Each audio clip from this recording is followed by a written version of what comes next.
大家好，我是个亲戚的妹妹。之前做的第一个奇缘主题的奇葩角，现在已经完全消化了，所以今天就让他们来个第一个奇缘奇葩角大毁谜。耶！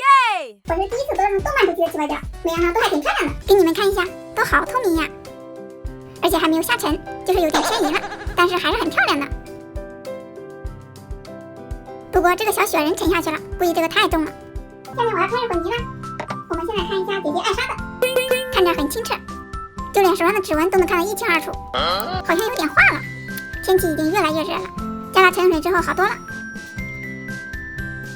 卷朵小花花，哇，声音好大啊！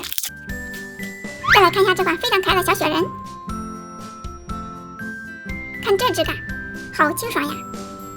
嘿，接下来是这盒新棉芯，流动性好好。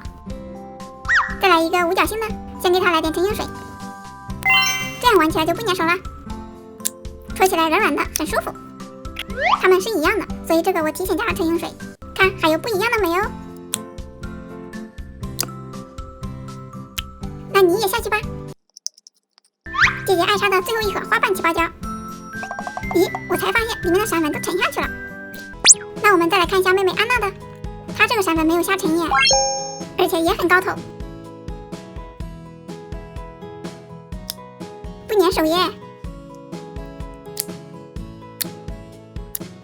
手感软软的，轻而透明，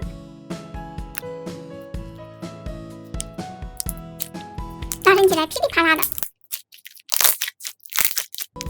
姐呀，再来一个心形的，好美呀！看这流动性。再来一盒小星星呢，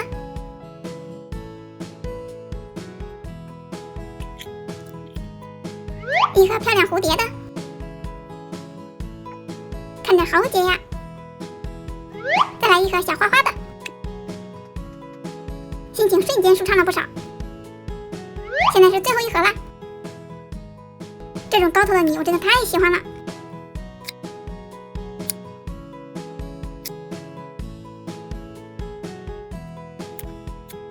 好了，你也下去吧。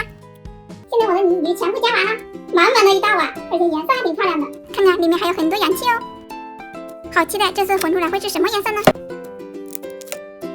放在一起之后，手感软软的、弹弹的，承拉性很不错。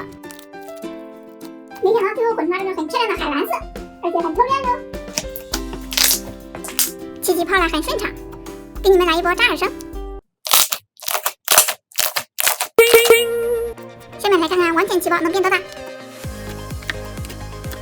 哇，起得好蓬松呀，承拉起来好像一层薄纱，小起泡了就像捏棉花一样。